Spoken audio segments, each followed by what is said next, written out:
Welcome back to the Android tutorials and part 10 of how to convert any website into a professional Android app using Android Studio for free. So let's get started in this part 10. So in this part 10 of our series, we are going to add the saving functionality. So when user rotates our application, so our web view and our activity doesn't reload.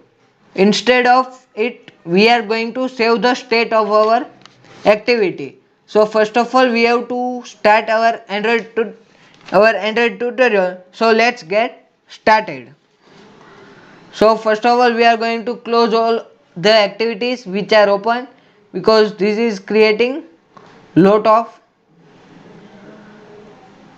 code problem. So just open on create method and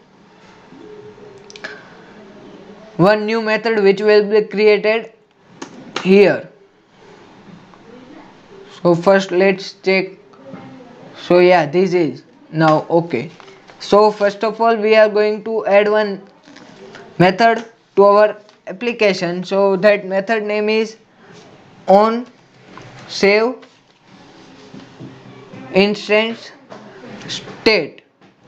So you can see it here, protected void this method.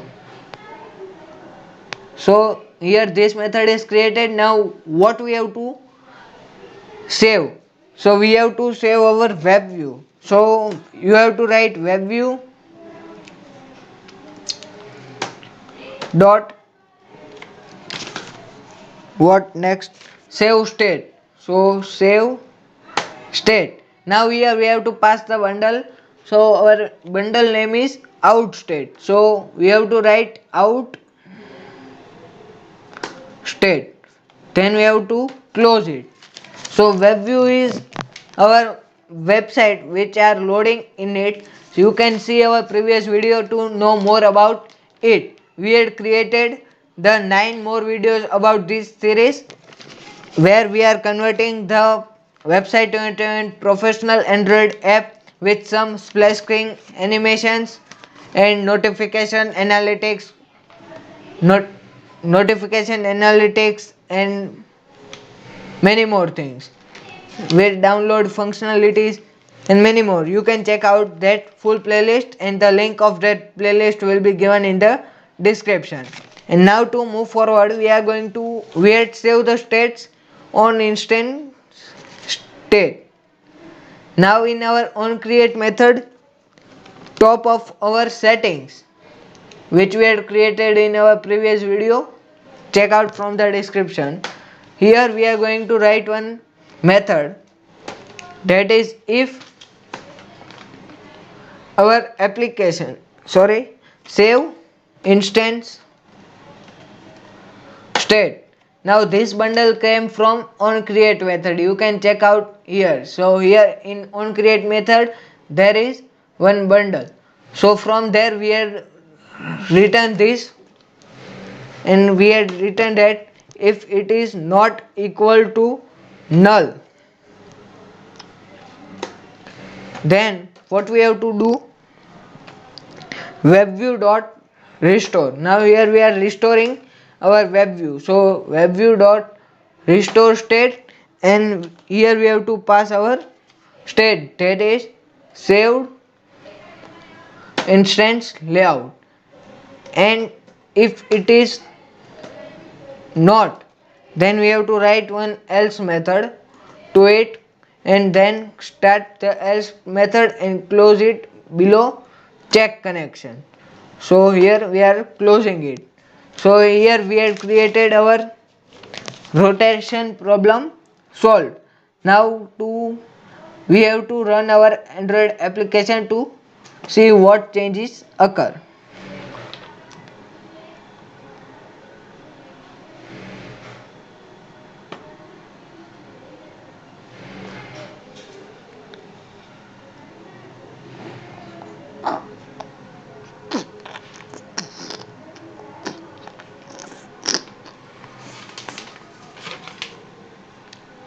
So we had run our Android application in our Android device and it's processing now. So let me revise you what we had done in this Android tutorial of part 10, how to convert any website into a professional Android app. So let's get started of revising.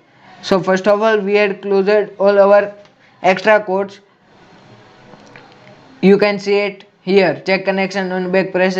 These all codes are created in our previous video. You can watch it from the given playlist as already I had said you.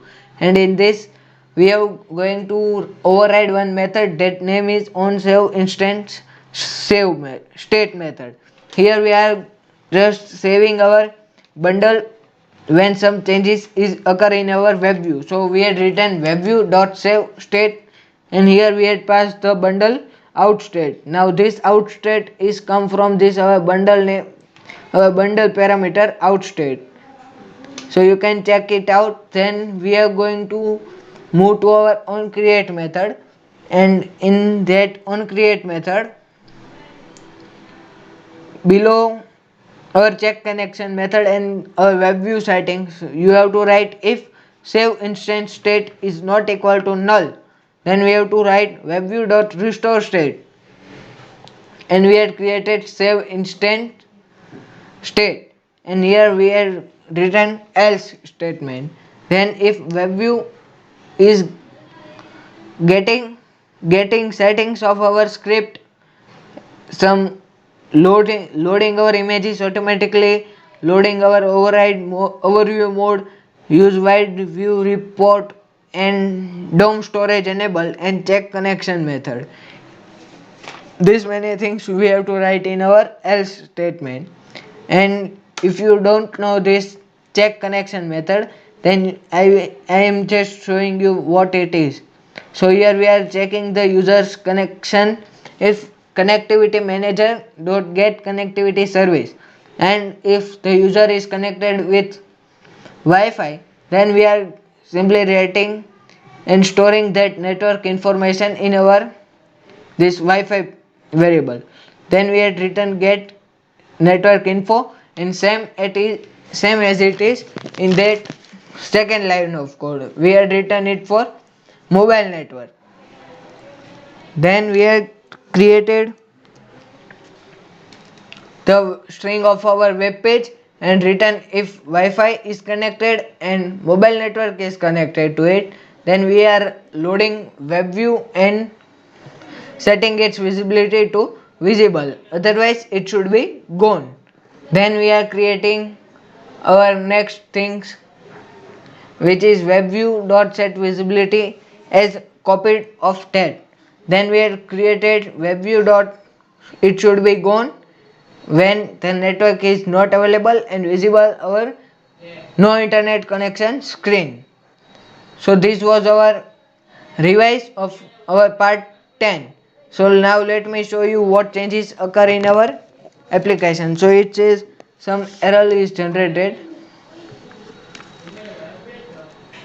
So I will try to rerun this screen mirroring.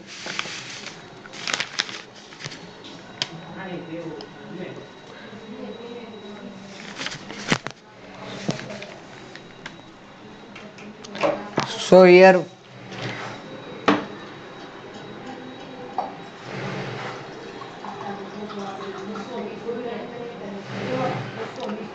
so due to some technical error, I am not showing you the preview of our project. You can check it out by coding yourself, and trust me, it will be work. And if it is not working, then please comment below. I will try to resolve it. So thanks for watching Android tutorials, and subscribe this Android tutorials channel if you are liking our content. And also don't forget to share this video and like this Android tutorial for watching more and get notification. And also learn the full playlist to convert any website into a professional Android app for free using Android Studio, and this playlist is for beginners also. So thanks for watching Android tutorials.